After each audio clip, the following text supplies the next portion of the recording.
En primer momento, me gustaría dar la palabra a Mark Van Gardner. Ha ocupado cantidad de posiciones, controlador de tráfico aéreo en Suiza, pero también presidente de la Federación Internacional. Y también ha trabajado intensamente con Eurocontrol, con el programa SESAR, con EASA y con muchos otros. A Mark le conozco desde hace muchísimos años y encantado de verte. Mark, tienes la palabra. Muchas gracias.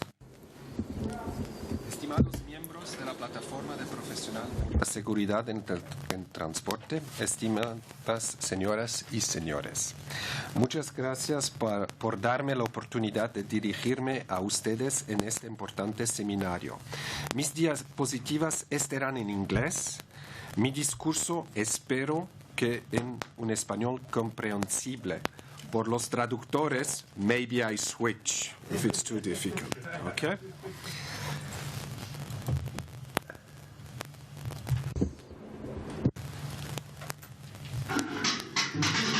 From humble beginnings to incredibly complex skies, air traffic control has come a long way. This year, we celebrate 100 years of keeping Europe's skies safe. From aerial lighthouses, with controllers using radio, flags or lamps, to bustling control centres using cutting-edge digital technology. Europe's ATCOs today manage over 30,000 flights on busy summer days. April 1922, it took the world's first mid-air airliner collision to define new rules of the air routes, separation guidelines, ATCOs with legal authority to instruct pilots, radio-based air-to-ground communication, radars. Since the Chicago Convention in 1944, which established ICAO and standardized the practices that underpin ATC, aviation has gone from strength to strength, entering the jet age, making flying available to all, driving economic growth. Massive advances in safety and technology, matching huge increases in capacity, and all made possible by the men and women who keep our skies safe from the ground. Congratulations to IFATCA and the ATCOs worldwide it represents. Permítanme comenzar mencionando que este año es un año especial. Celebramos los 100 años del control del tráfico aéreo. El 20 de octubre de 2022, la Federación Internacional de Controladores Aéreos IFATCA ha celebrado el centenario de la profesión.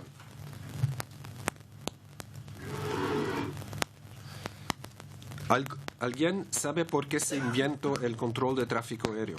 El control de tráfico aéreo nació hace 100 años tras la primera colisión en pleno vuelo entre un avión británico y otro franceses que volaban por la misma ruta en dirección opuesta desde Croydon en el Reino Unido a Le Bourget en Francia.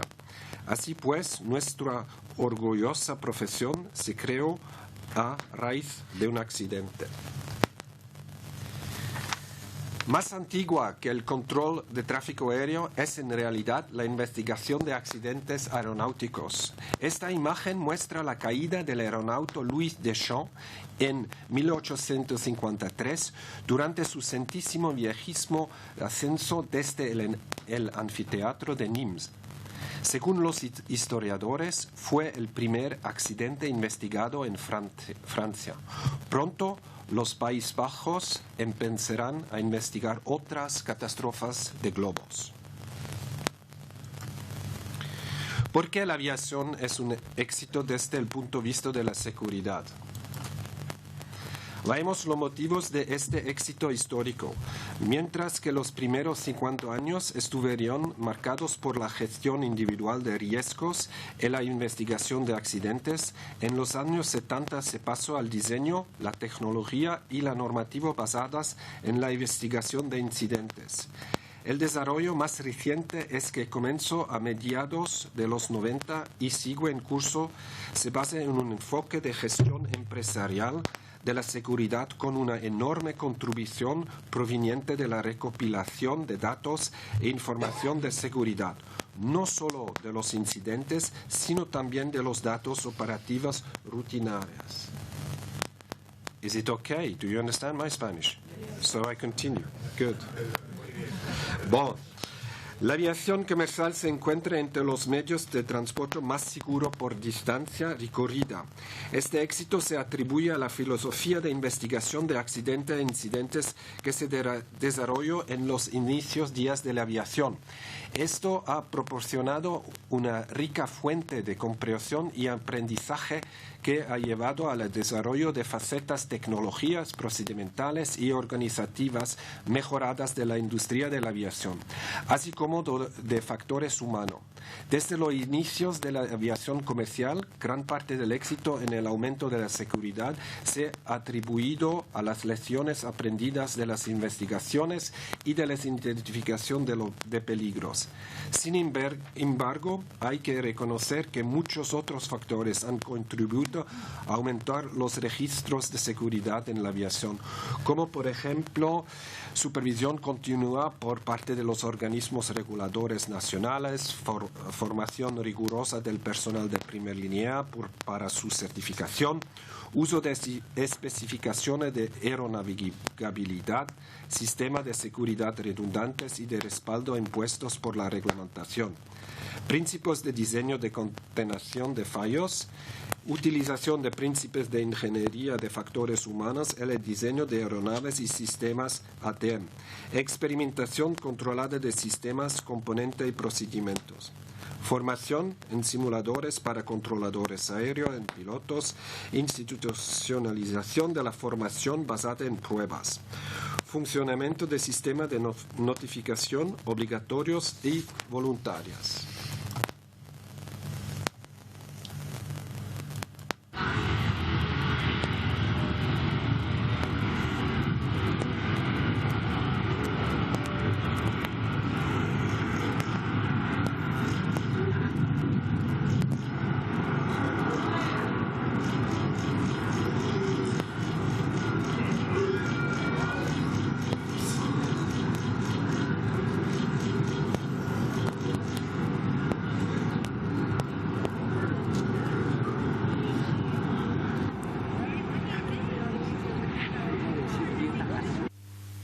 Este fue un incidente de que el primero no se informó por medio a la reputación de la compañía aérea. Un vuelo ferry de un avión nuevo de Seattle a Luxemburgo. Hopla. La aviación es una industria muy regulada. Aquí muestro la normativa relativa a la investigación de accidente e incidente tanto en la OACI como en la Unión Europea. Es el sistema de gestión de seguridad según el anexo 19 de la OACI. La Unión Europea 306/2014 sobre la notificación de sucesos.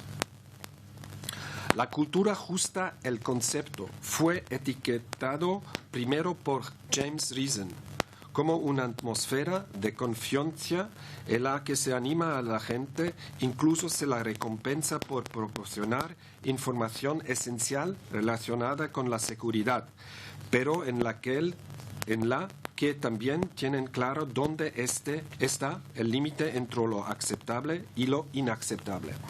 Forma parte integrante de la cultura de seguridad y del sistema de gestión de la seguridad en la aviación. La definición de la cultura justa en la Unión Europea.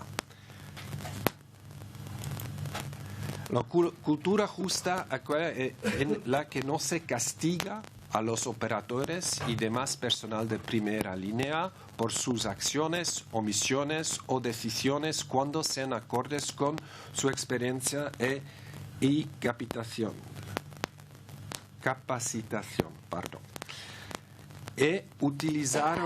Utilizamos el término dibujar la línea donde es un límite, pero en cual no se toleran la negligencia grave, las infracciones intencionadas ni los actos destructivos. Pedro ha mencionado la línea roja, dice, eso es la línea, el concepto de la cultura justa. Los elementos de una cultura justa para todos los incidentes de seguridad relevantes que deben notificarse existe una lista como anexo al reglamento de aplicación sobre la notificación de suceso. De este modo se establece un vínculo entre la obligación de informar sin temor a sanciones y al mismo tiempo no se exige una impunidad constante ni la inmunidad de los empleados. Le ofrece toda la normativa vigente sobre protección de datos, de seguridad, protección de informes y la definición de cultura justa, but I will not go into the details. Eso solo es el cuadro de las normativas para nosotros. Diferentes procedimientos con diferentes objetivos. Esta ilustración muestra que existen diferentes procedimientos desde la investigación de accidente e incidente hasta los procedimientos penales, administrativos y posibles procedimientos civiles. Y ves todas las veces una línea roja, esa línea de distinción. Eso es una ilustración similar de otra posibilidad establecida por la profesora Irene Nadal de la Universidad de Baleares, eminencia especialista española en Derecho Privado y Derecho Aeronáutica. Es la misma, a little bit differently shown here.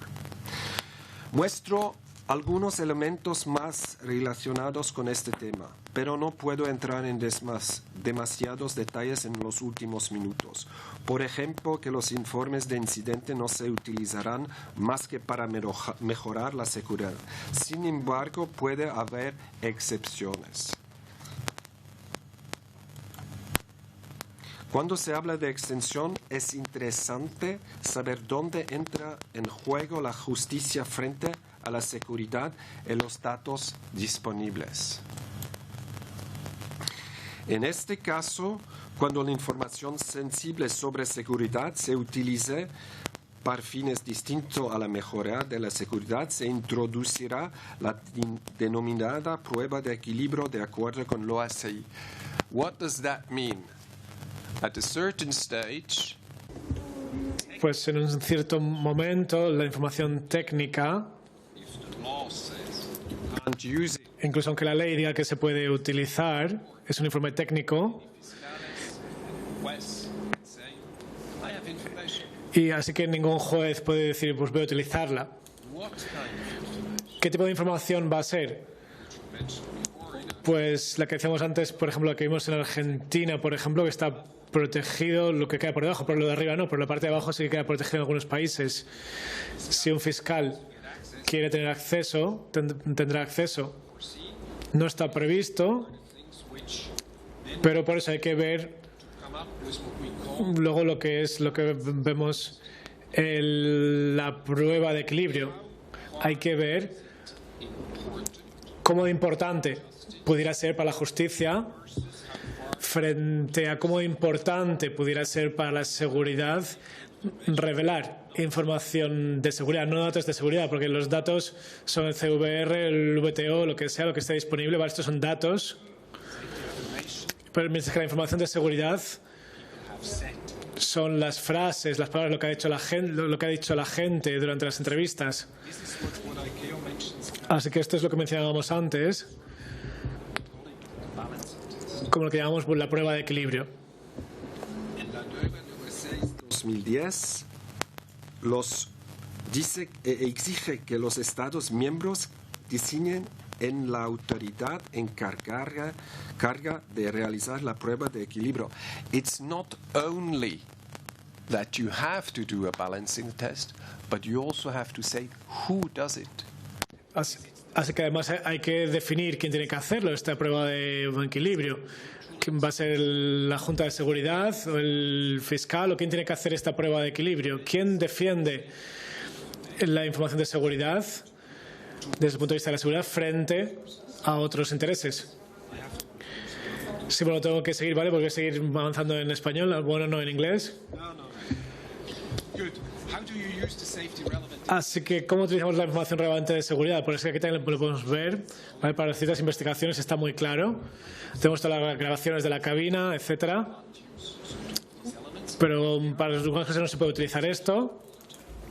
Pero siempre hay excepciones que están aquí definidas. Y en cuanto a la notificación o comunicación, tenemos también una legislación y lo que dice es, bueno, para los expertos legales, para los administradores de justicia es complicado porque esto indica ciertas cosas que no son normales para la sociedad. Dice, hay una forma procedimental diciendo que no se puede utilizar esta información, que se notifique esto en casos excepcionales y no se puede utilizar los informes de investigación de accidentes, sino que tienen que hacer sus propias investigaciones en la justicia. Y los que notifican, son como whistleblowers, están protegidos por la ley. Y hablando de crear una cultura de justicia justa como esta para hacer una investigación, es importante que todas las partes tienen que ser conscientes de qué significa la cultura justa, porque si no, si hacemos una investigación de accidente y hacemos un informe, pero no sabemos lo que significa, entonces acabaremos escribiendo palabras, pero solo es una comunicación semántica. Y estaremos buscando culpables, esto es algo automático o normal, y por eso es muy importante que una investigación de un accidente es importante que esto se sepa, porque si no, se utiliza a veces para criminalizar a los trabajadores, a los profesionales. Y estos son los mensajes más importantes. Y es que, bueno, nos hemos unido junto con FATCA, que hemos organizado cursos para expertos en fiscalía, trabajamos con pilotos y controladores aéreos y representantes de la justicia de la misma sala y les damos cursos de formación durante 2 días y medio y también lo hacemos con la Agencia de Ferrocarril Europea y llevamos ya 10 años, hemos dado ya formación a 300 personas en Bruselas.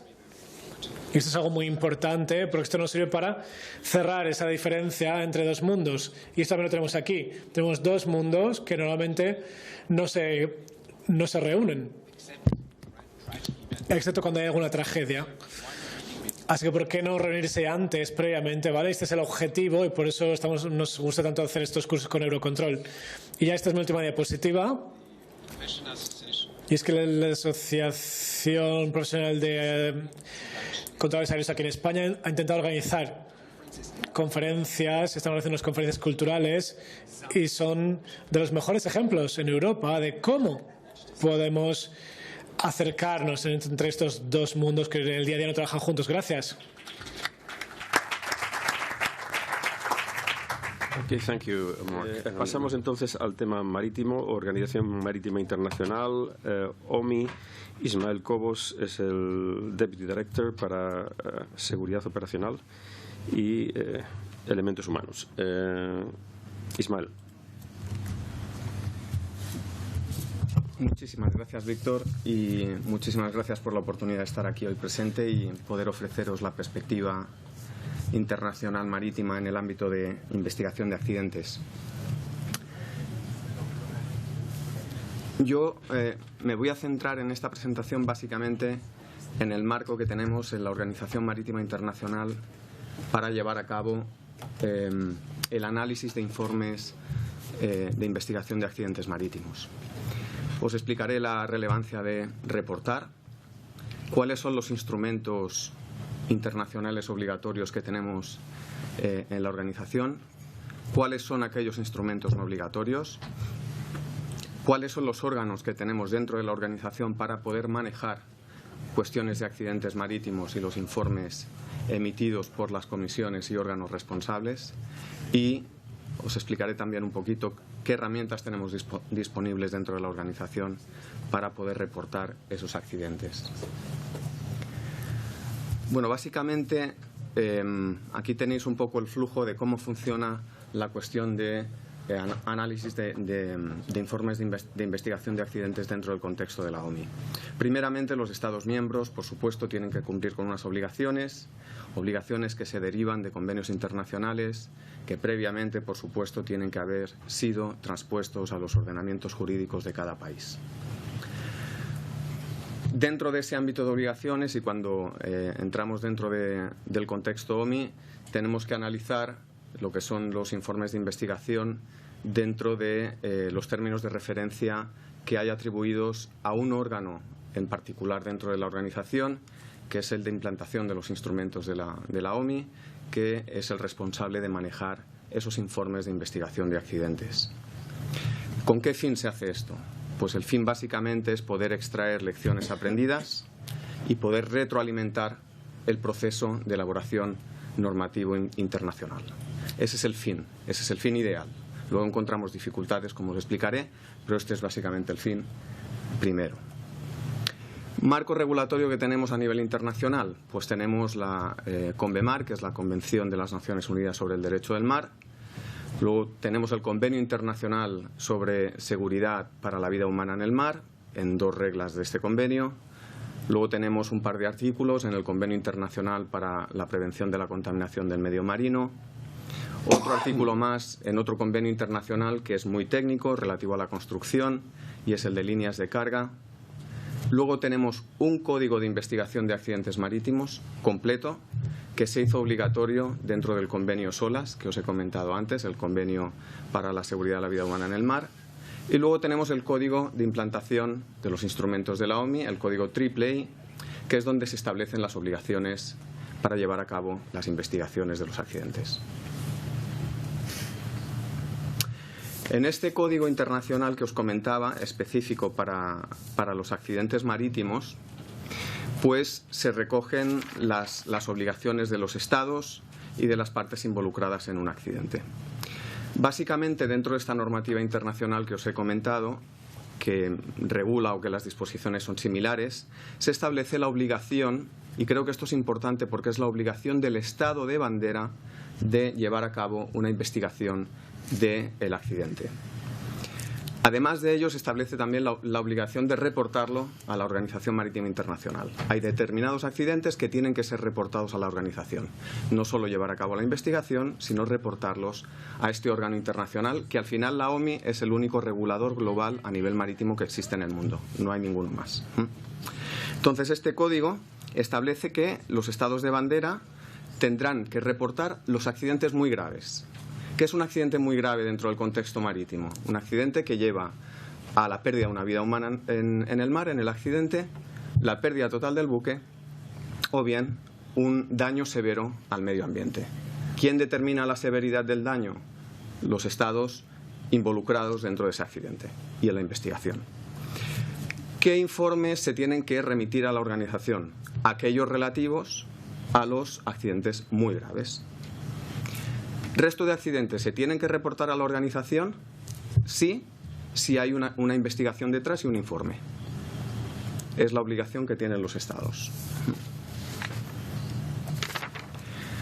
Bueno, aquí vamos a ver muchas similitudes con lo que ya hemos visto. No hay que atribuir responsabilidades dentro de el fin último de esta investigación del accidente. Se trata de evitar repetición y ocurrencias futuras. Tiene que ser totalmente independiente. Y luego los derechos de cada uno de los estados que estén involucrados en el accidente. El hecho de que haya una investigación por parte del estado de bandera no previene que haya otro tipo de investigaciones e informes relativos al accidente de que se trate. No lo previene en absoluto.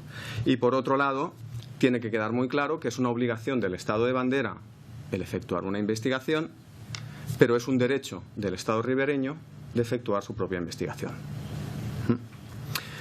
¿Qué tenemos en la organización? Pues tenemos un sistema que es el Global Integrated Shipping Information System, que es GISIS, que lo podéis ver aquí a mitad de diapositiva, donde nosotros recogemos todos los puntos de contacto de las autoridades responsables de la investigación de accidentes.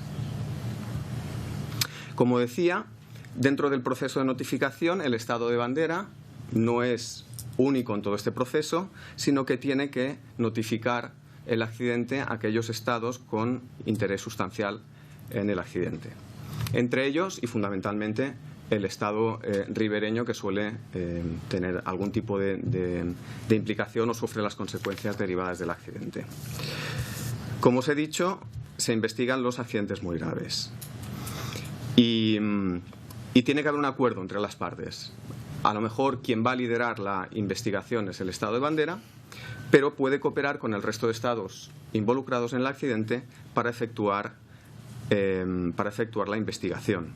Esto no limita los derechos de los estados para efectuar su propia investigación si así lo requieren. Lo pueden hacer perfectamente. En cuanto a los poderes requeridos para la investigación, pues se tiene que garantizar en la legislación, básicamente cuando se transpone a la legislación nacional, que los investigadores tengan acceso al buque, que tengan acceso a la tripulación y en particular al capitán para poder entrevistarlos y que tengan acceso a aquel material que puede aportar evidencia acerca de los hechos que han llevado al accidente. No tiene que estar sujeto a ningún tipo de input externo, tiene que ser totalmente imparcial y esto no nos sorprende, por supuesto. Y luego se puede obtener evidencia de los marinos, como decía, pero siempre hay que informarles de la naturaleza de la investigación y de que tienen derecho a obtener asesoramiento jurídico dentro de este proceso, que no van a estar solos.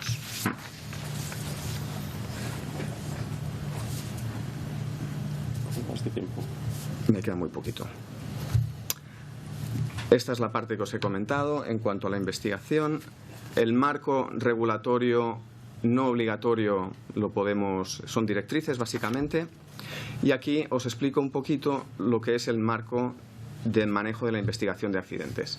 Tenemos el accidente, esto va a través del sistema GISIS que os he dicho a la organización, en colaboración con el estado de bandera, por supuesto, el estado ribereño o aquellos estados que tengan interés sustancial. Va a ese órgano que os comentaba, que es el subcomité III, se establece un grupo de trabajo que se dedica exclusivamente a analizar informes de investigación de accidentes. Exclusivamente, no tiene otra misión.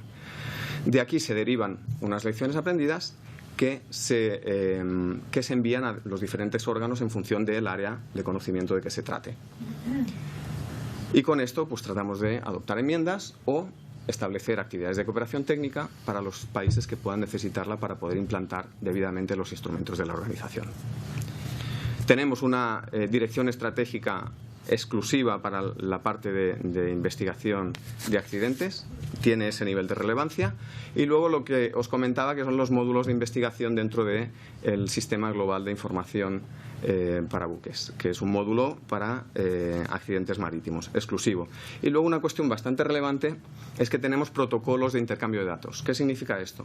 Dentro de la Agencia Europea de Seguridad Marítima, los estados tienen obligación de reportar los accidentes a esta agencia y en esa base de datos tienen una opción final donde dicen: ¿quiere usted compartir este informe con la Organización Marítima Internacional? Si acceden, ese informe va directo a GISIS, a ese sistema de información de la organización. Y a través de esa plataforma disponemos de la información y de las causas raíz de los accidentes.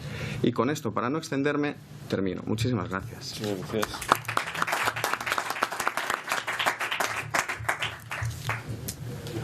Muchas gracias, Ismael.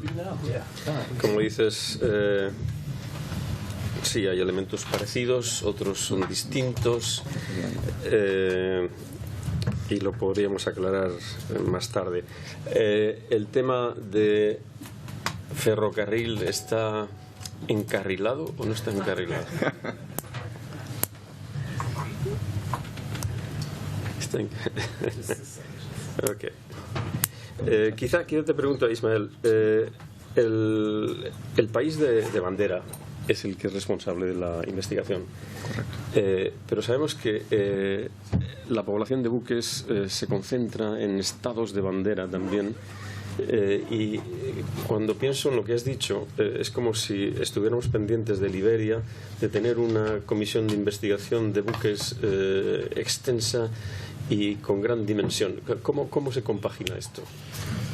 Es muy buena pregunta, Víctor, pero es que además la Organización Marítima Internacional tiene un perfil un poco peculiar, porque uno puede pensar que aquellos estados en vías de desarrollo que son menos potentes o menos representativos en algunas agencias de Naciones Unidas, en la OMI, lo son mucho, porque la contribución va a nivel de depende del nivel de flota. Sí. Con lo cual, mencionas Liberia, pero tenemos Panamá, sí, tenemos Bahamas, tenemos las Islas Marshall, tenemos una serie de países, sí, que en el contexto internacional no son muy relevantes, pero que en la organización lo son. ¿Estructuras para la investigación de accidentes? Pues en línea con la estructura del país. Pero eso es una realidad o no. ¿Eso es una realidad o no? O sea, eso es lo lógico, pero ¿es verdad que es así? Es verdad que es así. Incluso llegan a delegar algunas investigaciones en algunos órganos de investigación independientes que no son precisamente los de su país. Vale, de acuerdo. Pero es así. Muy bien, muchísimas gracias. Ya ahora estamos listos para el tema ferroviario. Tenemos con nosotros a Bart Aku, y tienes la palabra.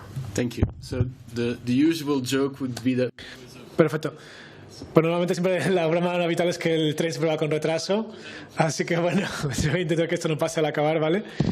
Pero bueno, esta presentación sobre una cultura justa y los organismos de investigación, bueno, vamos a repetir parte de la charla del compañero de antes, pero esto basándonos también en el ferrocarril, esto afecta a todos los medios de transporte, pero también a todas las actividades de seguridad. Quiero volver, como hizo Mark, al término de la cultura justa. Y si leemos esta publicación de James, nos explica que esto no es un concepto aislado, sino que es parte de diferentes culturas. Por ejemplo, la cultura de ser flexible, la cultura del aprendizaje, para poder llegar a toda una cultura de seguridad. Y con una cultura de seguridad podemos llegar a una cultura de la informada, es decir, tener la información necesaria para poder seguir mejorando con la forma en la que gestionamos la seguridad. Así que una cultura justa es un elemento para llegar a una seguridad de mejora continua, y es importante dejarlo claro, no es algo aislado, y el objetivo es que se relacione con otros elementos.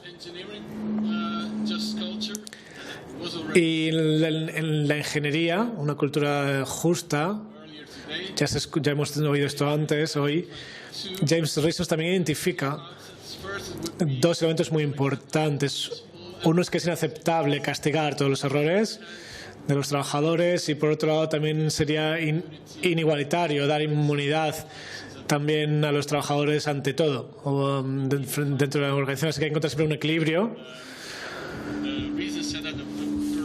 Y Reesos decía que un prerequisito para ingeniería, por ejemplo, es que una cultura justa es un conjunto de principios para poder trazar la línea roja, como usted le explicaba antes, Mark. ¿Y cómo llevar esto a la práctica? Y este es el gran reto.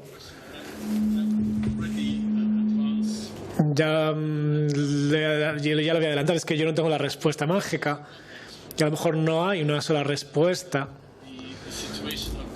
Hemos visto la situación en los Países Bajos. O sea, yo os puedo comentar, pero esto no es lo que yo veo en todos los países europeos. Es que tenemos que seguir trabajando en esto, y hay otros elementos que podrán ayudarnos a establecer una cultura de justicia. También hemos visto otras referencias en cuanto a la cultura justa en el trabajo de Sidney Derker. Y es que hay que ver, bueno, qué es justo. Pues nunca estaremos de acuerdo entre todos sobre qué es justo o lo que es injusto. Así que dependerá de nuestra situación individual, y será distinto si es alguien que ha participado en un accidente o si es una víctima. Y siempre hay muchos detalles que hay que tener en cuenta, muchos matices. Y es muy importante que si vemos una escena de un acto, de un crimen, pues no solo responsabilidad no es solo castigar. Aquí tenemos que mirar hacia atrás y ver cómo aprender para evitar en el futuro. Si actuamos con una organización a nivel técnico o a nivel político, en este caso una responsabilidad puede ser mirar hacia adelante, mirar hacia el futuro. Y esto es lo que necesitamos si queremos mejorar la seguridad de forma sostenible. Porque, ¿qué tenemos que hacer frente al problema? ¿Quién tiene que ser responsable de implementar soluciones? Pues esto es algo totalmente distinto y hay que mirar hacia adelante. Safety and safe performance. So I think this is a different point of view, and I would like to challenge our judicial colleagues. Y también quiero hablar con los compañeros judiciales que han hablado antes, para hablar con ellos, para ver cómo podemos llevarlo a la práctica, porque claro, la justicia puede ser determinar la responsabilidad, pero ¿qué responsabilidad? Esto es una cuestión muy importante. Y Sidney Dekker va más allá y dice que hay que responder a 3 cuestiones para poder implementar una cultura de justicia justa, que resuenan un poco también a lo que hemos escuchado esta mañana. Hay que ver quién en la organización o la sociedad traza esa línea de qué es aceptable y qué no es aceptable. Y todos tenemos que aceptar que para algunos casos en los que hay muertes tendrá que hacerse dentro del Poder Judicial, pero hay que ver la forma en la que se hace. La segunda cuestión que nos plantea es cuál sería el rol de los expertos a la hora de juzgar si hay un comportamiento inaceptable. Por ejemplo,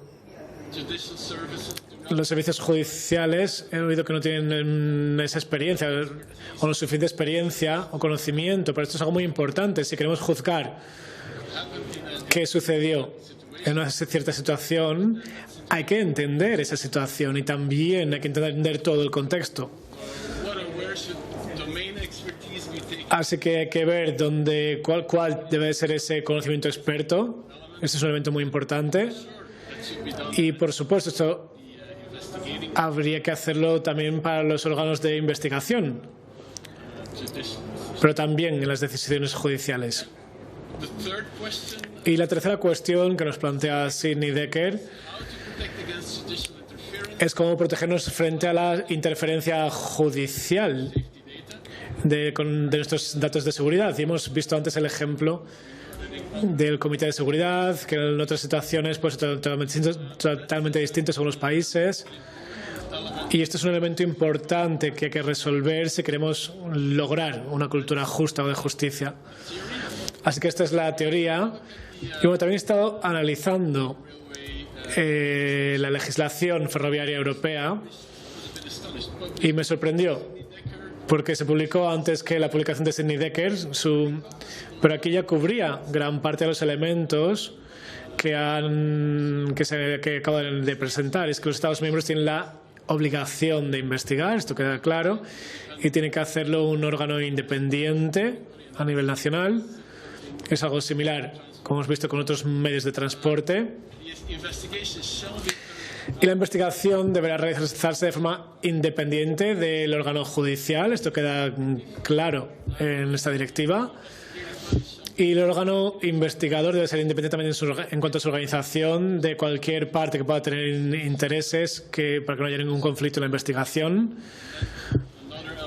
Y otro elemento importante que también queda muy claro en esta legislación, en la Directiva de Seguridad, es que la investigación deberá realizarse lo más abierta posible, de forma que todas las partes puedan ser escuchadas y que se puedan compartir los resultados. Así que este es el escenario, pero bueno, claramente hay una configuración institucional, organizacional,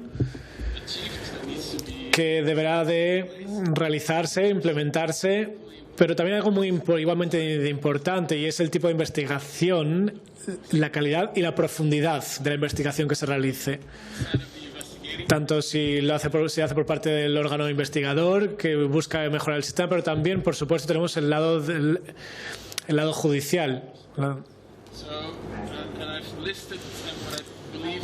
Y he enumerado aquí lo que son 6 puntos clave o expectativas que necesitamos en una buena investigación. Lo primero, y esto es relevante para todas las investigaciones. Vale, me tengo que acelerar, vale.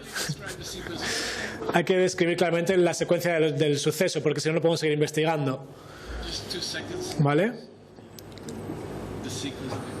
Lo podemos ver aquí en este dibujo, ¿vale? Que la secuencia. Lo siguiente es que tenemos que entender el contexto de lo que ha sucedido. Hay que intentar ponerse en los zapatos de la persona que estamos investigando. Así que si no sabemos en lo que estaban pensando, la información que tenían, las interrupciones que pudieran tener para tomar esa decisión, si no tenemos que ponernos en el papel de los demás. Y lo siguiente es que en todos los sectores tenemos la obligación de tener un sistema de gestión de riesgos.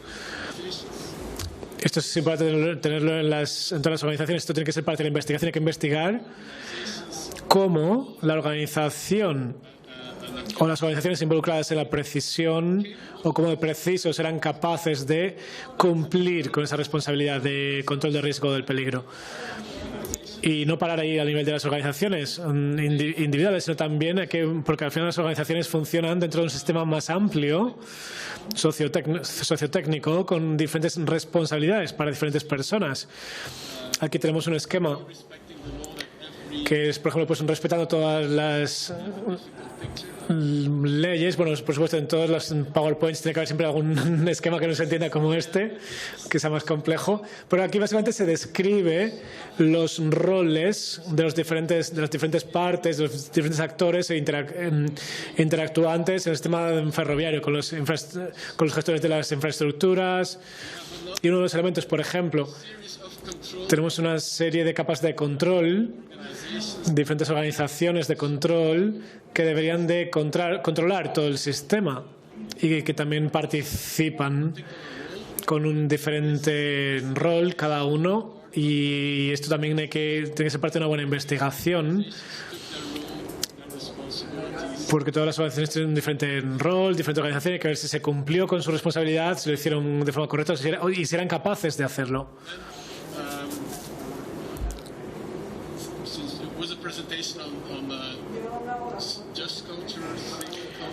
En cuanto a la cultura de seguridad o cultura justa, no creo que necesariamente haya que investigar la cultura de seguridad, porque una recomendación es que una organización o un sistema sociotécnico mayor, decir que tiene una mala cultura de seguridad, con esto no podemos hacer nada, hay que partir de algo.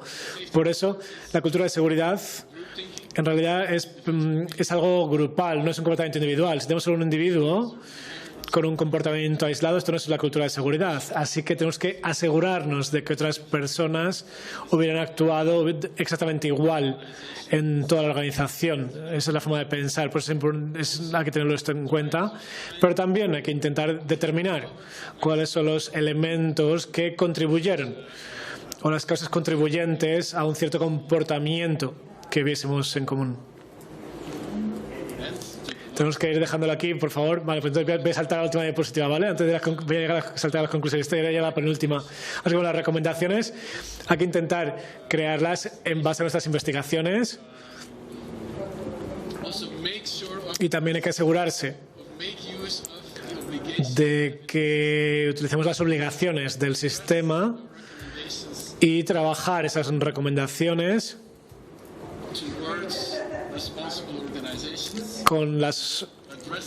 para llegar a ser organizaciones responsables, y tenemos que utilizar también, por supuesto, todas las obligaciones recogidas por la legislación. Y yo creo que esto es lo que siempre tiene que formar parte de una buena investigación, y no veo por qué una investigación judicial no tendría también que cubrir todos estos elementos para llegar a conclusiones reales, para llegar a las responsabilidades. Así que la presentación se preparó, de hecho, para tratar el trabajo de los órganos investigadores, pero para mí es igualmente válido para una investigación judicial. Así que podemos concluir que existen regulaciones legales que nos dan claramente diferentes roles a los organismos investigadores independientes, y para eso tenemos que tener un buen entorno y también el alcance de esta investigación. Si queremos avanzar hacia una cultura de justicia, esto va a ser muy importante, trabajar con estos elementos. Muchísimas gracias. Thank you very much, Bart. And now we are open for questions. Muchas gracias, Bart. Ahora tenemos unos minutos para ruegos y preguntas. No demasiado. Santiago Ceriza, del Colegio de la Marina Mercante. Bueno, en aras a la brevedad. Ismael, Organización Marítima Internacional, ha descrito un sistema de investigación de accidentes de la propia organización, en cuanto a organización internacional, del que lógicamente emanan recomendaciones, convenios o normas imperativas, ¿no? Ese sistema se nutre, entiendo, lógicamente, de los reportes informes de accidentes de los Estados, para no extenderme en el planteamiento. En toda esa investigación, por así decirlo, circular, OMI, Estados, ¿cuál consideras que podría ser el eslabón débil del proceso o de los procesos? Si es que lo hay.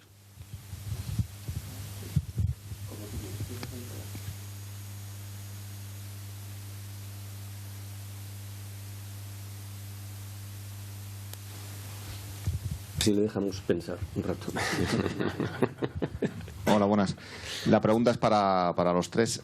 Una de nuestras propuestas es que cuando hay un accidente muy grave, ¿no?, con víctimas múltiples, ¿qué opinión les merece que en ese caso sea, no sé si decir obligatorio, que se contara con técnicos de agencias o de cuerpos de investigación de otros países? Que nosotros entendemos que sería una propuesta necesaria, pero me gustaría saber cuál es su opinión al respecto. Interesante la propuesta. Y finalmente. Gracias a los ponentes también.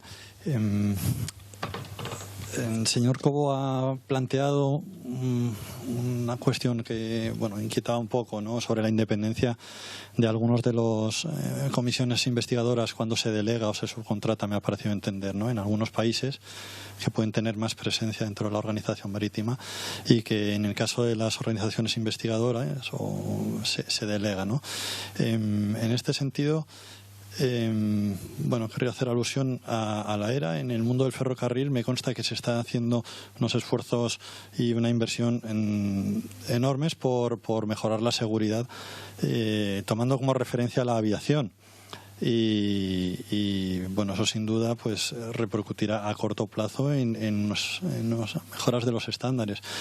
Pero referente al tercer campo, al de la aviación, también se está produciendo una delegación en organismos privados a la hora de ocuparse de la seguridad. Esto que comentaban en el mundo marítimo, a mí me genera también ciertas dudas en el mundo de la aviación, Marc. ¿Cómo lo percibes? ¿Es posible que la independencia se vea cuestionada delegando la investigación en organismos privados o subcontratas? Gracias. Gracias. Casi me gustaría contestarle, pero no. Adelante, por favor. So you will control what I say. Entonces, lo mejor sería que controlaras lo que respondo y quizá complementarlo. Quizá la primera pregunta sobre el cuerpo de investigación, sobre la experiencia. Normalmente la experiencia se puede intercambiar. En un accidente de aviación habrá diferentes actores de diferentes países que estén involucrados, dependiendo de qué ha ocurrido y dónde ha ocurrido. Esto ya existe y normalmente yo, por ejemplo, estuve involucrado en la colisión aérea de Uveling en 2002 y los rescoldos de este accidente, los restos de este accidente estaban en Alemania, por lo tanto, en Suiza, perdón, por lo que estuvieron partícipes tanto las autoridades de Suiza como de Alemania. Así que la investigación legal y los casos jurídicos se hacían en Suiza, pero tenían apoyo del sistema jurídico alemán, que estaba observando lo que estaba haciendo la autoridad suiza. Los fiscales suizos y alemanes estaban ahí. Eso es por una parte. Por otra parte, creo que sobre la pregunta de que se utilicen recursos externos para la investigación de accidentes, por ejemplo, ¿por qué no? Bureau Veritas lo hace en otros casos. Mientras que la experiencia exista, no es en sí quien lo está haciendo. Si hay un accidente, normalmente no se puede hacer. En Mónaco, por ejemplo, y se lo dan a los franceses. Así que si existe la experiencia, yo no tengo ningún problema. El problema es dónde encontramos esa experiencia. ¿Cómo podemos asegurarnos de que tienen la formación adecuada? ¿Cómo podemos asegurarnos de que no hicieron su última formación de controlación aérea hace 20 años? ¿Cómo nos podemos asegurar de que siguen conociendo las cabinas de aviación y que ya estamos en la 7ª u 8ª versión de las cabinas y no conocen solo la primera? No estoy segura de si en el ámbito marítimo pues pueda ser de esta manera. Yo estoy citando a Veritas porque es lo que conozco, pero no, yo no sé más sobre esto, pero me gustaría decir algo aquí sobre esto, y es que en la aviación un Estado, como ha mencionado en el ámbito marítimo, se puede delegar la investigación a otro país, a otro Estado. Otro Estado puede nombrar a quien sea, pero la acreditación de quien sea el experto de esto debe ser una negociación esto debe ser una elección por parte del gobierno, no se puede elegir a alguien privado, esto debe ser algo que se haga por parte de una autoridad. Y esto se tiene que hacer por parte de alguien que puede que no sean funcionarios, pero deben estar acreditados y ese Estado debe asumir la responsabilidad de quien elijan. Así que al final es una responsabilidad estatal, no nos debemos olvidar de eso. Sí, perdón si no he mencionado esto, muchas gracias. Sí, creo que si eres un investigador de accidentes, tienes un papel que dice que tienes una licencia que, como ha dicho usted antes, que está acreditado. Y el país que te elija pues tendrá esto y sabrá esto. Esto creo que es lo normal o es algo intrínseco en la investigación. Esto es muy común también o muy similar en el aspecto marítimo. Normalmente cuando hay una víctima no simplemente está implicado un Estado, sino también están los Estados bandera, o quizá un Estado puede tener lo que es la causa del accidente, pero luego quizá no tiene los medios para llevar a cabo esta investigación. O quizá cualquier otro Estado bandera implicado en este accidente. Tenemos el anexo 13 de la Convención de Chicago, que fue emitido en 1951, la primera edición, que tiene la versión número 20 ya, y tiene un manual donde se especifica cómo se debe hacer una investigación, que tiene casi 1000 páginas. O sea, está totalmente regulado. Evidentemente el manual no impone obligaciones, lo que impone obligaciones es el anexo 13 a los Estados, pero ese manual indica clarísimamente cómo se debe hacer una investigación y ahí evidentemente indica quiénes deben participar en esa investigación, como tú decías, no solamente el país donde sucede el accidente, sino hay una serie de elementos que tienen que contribuir. Reconozco que hay algunos casos no muy claros. Por ejemplo, el caso del MH17, que nos extenderíamos aquí toda la tarde. ¿Hasta qué punto una investigación del órgano de investigación de Ucrania es suficiente? ¿Hasta qué punto una delegación de Ucrania en los Países Bajos es suficiente? Por cuanto hay una serie de connotaciones, incluso políticas, como vemos, que pueden requerir algo más. Y eso todavía no lo hemos resuelto en OACI. Pero volviendo al tema, esto está regulado desde el año 1951 con un documento de más de 1000 páginas. Y eso está clarísimamente identificado. Gracias. Y si hablamos de los ferrocarriles. Yes, so also Sí. En el tema de los ferrocarriles es una obligación clara del Estado miembro de asegurar que existe una investigación adecuada. En cuanto a las competencias, considero que es muy importante si esto pueden tener participantes externos, sí, pero la responsabilidad debe seguir siendo del Estado miembro. Y me gustaría resaltar, en relación con lo que he presentado, es que la competencia que se necesita no es únicamente técnica. También es competencia de la organización humana, son diferentes factores de cómo los sistemas e instituciones se interrelacionan y no es únicamente competencia técnica puramente dicha. Y esto también se relaciona con el tema de la investigación que se lleva a cabo por parte de miembros de múltiples países.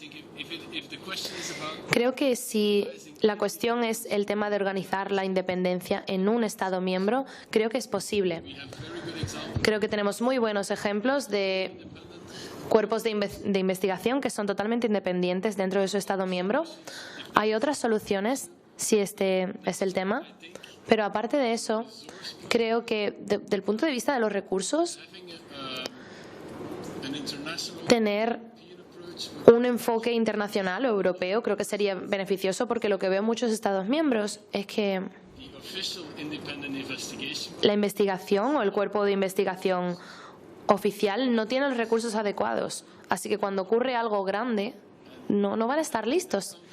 Y en ese contexto, creo que un enfoque más internacional sería beneficioso. Gracias. Y tenemos una última pregunta. Abordada. Vamos a ella.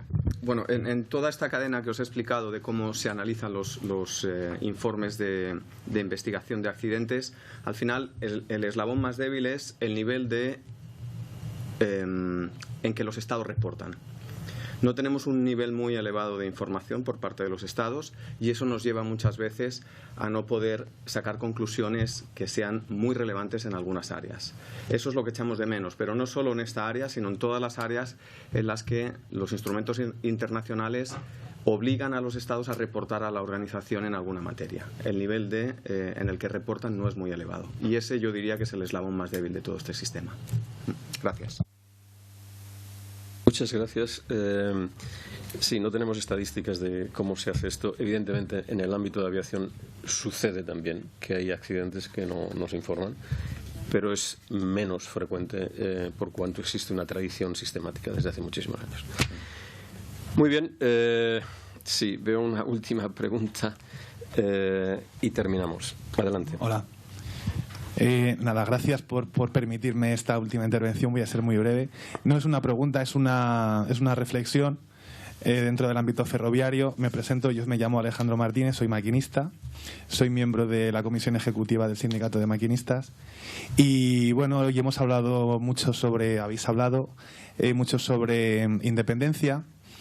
Y bueno, en el ámbito europeo, donde nosotros también tenemos una actividad interesante, bueno, pues ocurren cosas que no se entienden bien, como que, por ejemplo, en el declarado Año Europeo del Ferrocarril, la Agencia Europea Ferroviaria sufra un recorte en el presupuesto, cosa que todo el sector sufrió y del cual nos hicimos eco, no solo la parte social, sino la parte empresarial, administradores de infraestructuras, absolutamente todos.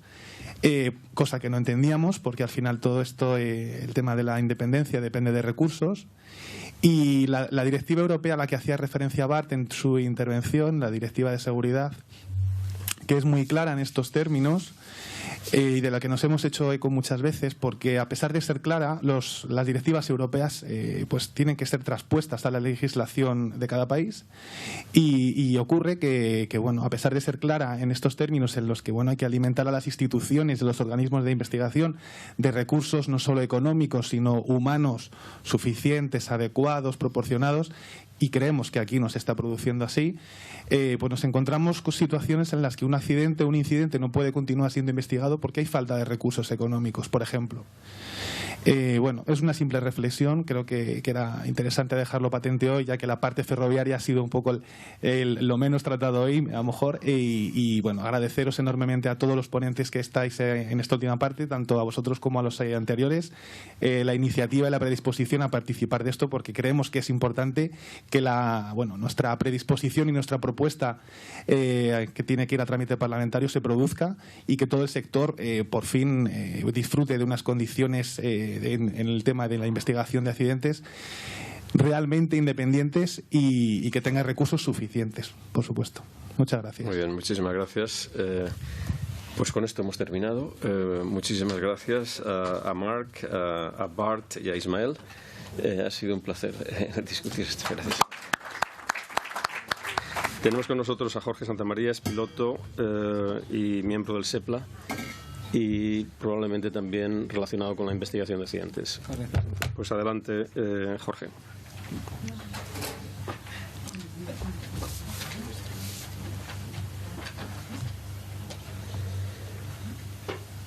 Esto se enciende.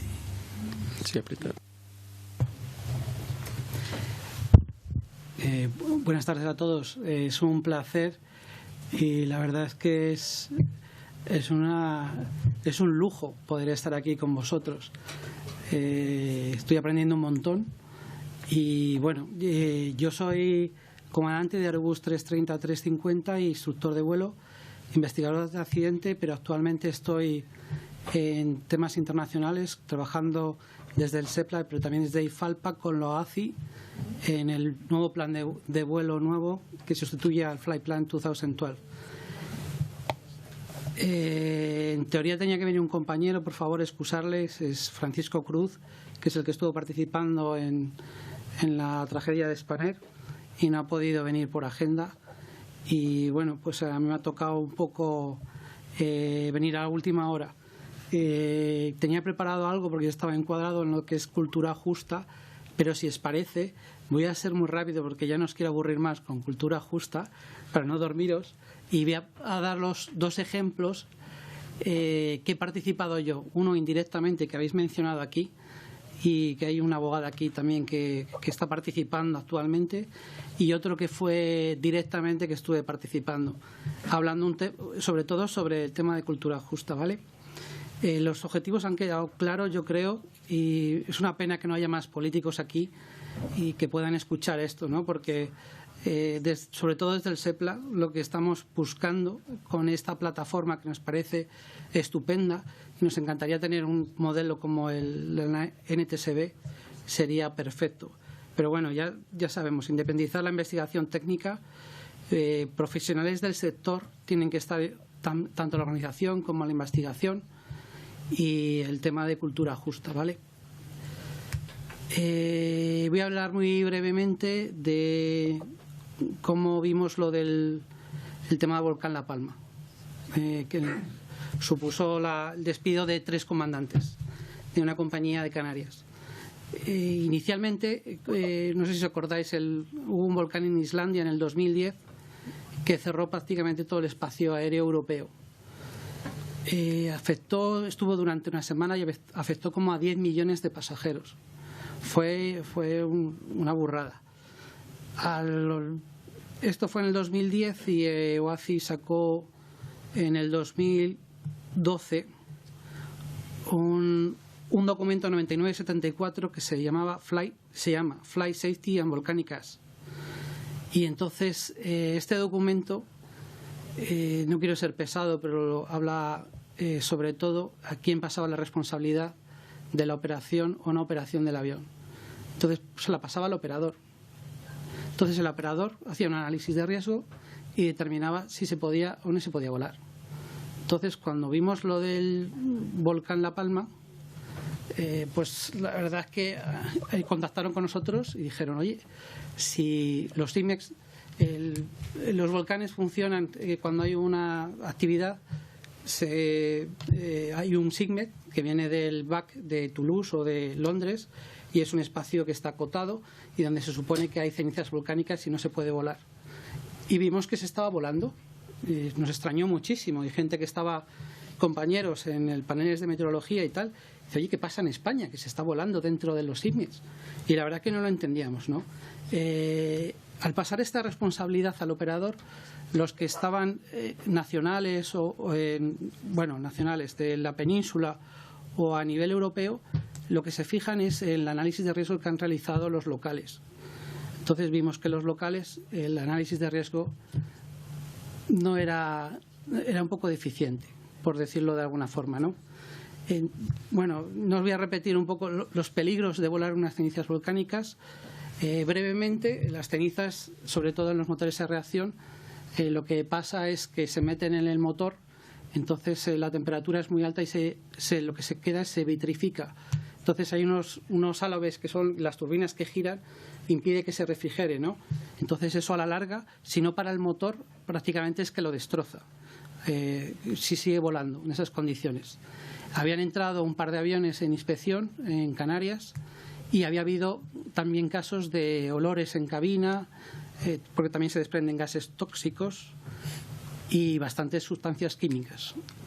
De eso no tenemos ninguna forma de identificar, sino de una forma rudimentaria, por olor, por algunos temas en el cristal, pero es muy difícil.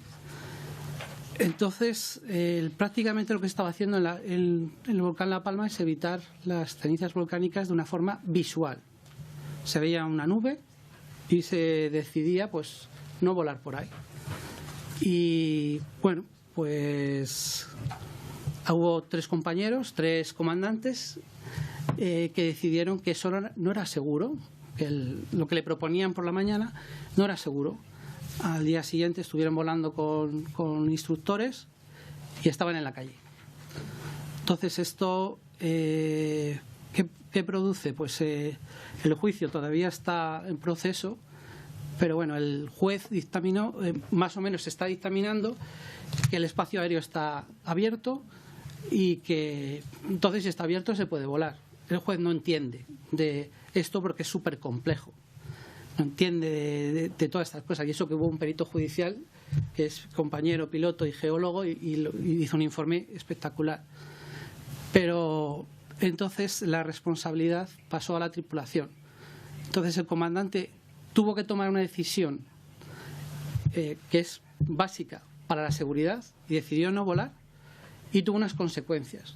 Pero no solo para él, tenéis que daros cuenta lo que supuso para los compañeros. A ver quién tiene las narices de decir, oye, que yo tampoco vuelo, que es que me parece que no está en condiciones. O sea, el ejemplo es claro, yo creo. Y es lo que quiero. No nos pueden dar una responsabilidad en cabina sin darnos también la autoridad, o sea, sin apoyarnos de alguna forma. Y que esto no vuelva a ocurrir, porque esto posiblemente... ¿Qué hubiera pasado si hubiera habido un accidente o hubiera algún problema, un incidente con eso? La responsabilidad al final va a ser de la tripulación. Bueno, ya se ha muerto. Claro, por eso te digo. Y otro, y ya termino. Sí. Eso es para poneros un ejemplo. Y otro, y este he estado participando yo y ha sido muy reciente, este ha sido en Marruecos, ¿vale? Voy a ser muy breve. Una compañía que estaba basada en el sur, vuelan los tripulantes a un aeropuerto muy pequeño de Marruecos. Hay un error de comunicaciones, bueno, hay muchos factores, ¿vale? Es el día libre de los tripulantes, les llaman, es la primera vez que van al destino, hay una presión de tiempo, el avión va con retraso, presión del operador por ahorro de combustibles y problemas con el control aéreo. Nosotros sabemos que en Marruecos, y ya venía indicado en las cartas, que hay problemas con la comunicación con Marruecos en algunos puntos debido pues, a veces al nivel de inglés. Entonces van a una pista y aterrizan en la pista que ellos le parece correcta según tenían planificada, y se llama un error se llama confirmation bias. O sea, todas las cosas te indican que eso es lo que tienes, que es la pista adecuada y es la que tienes que hacer. Cuando salen de pista le notifican que han aterrizado por la pista contraria, o sea que tienen que haber ido por el otro lado.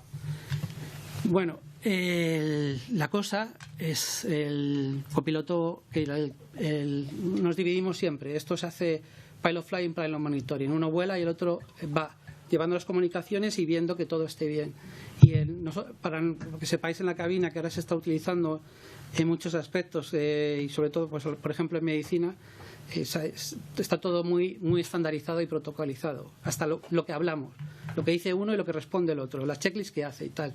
Y todo esto se lleva a rajatabla. Bueno, pues el copiloto pues hace un informe, hay un plazo, y el comandante hace otro después, pasado el plazo.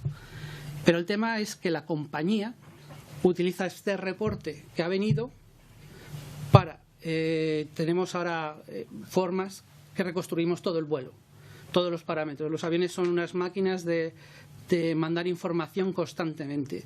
Ahora el nuevo, el 350, es espectacular, ya no te puedes mover sin que lo sepa el avión.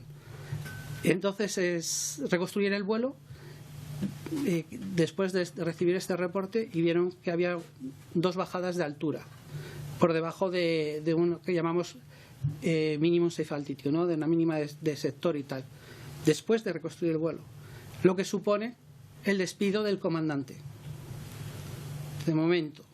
Entonces yo estaba en el juicio y primero, una cosa que habéis dicho vosotros, de los que estaban ahí, yo entiendo que es súper complicado, no había ninguno que tuviera conocimientos reales de lo que había ocurrido.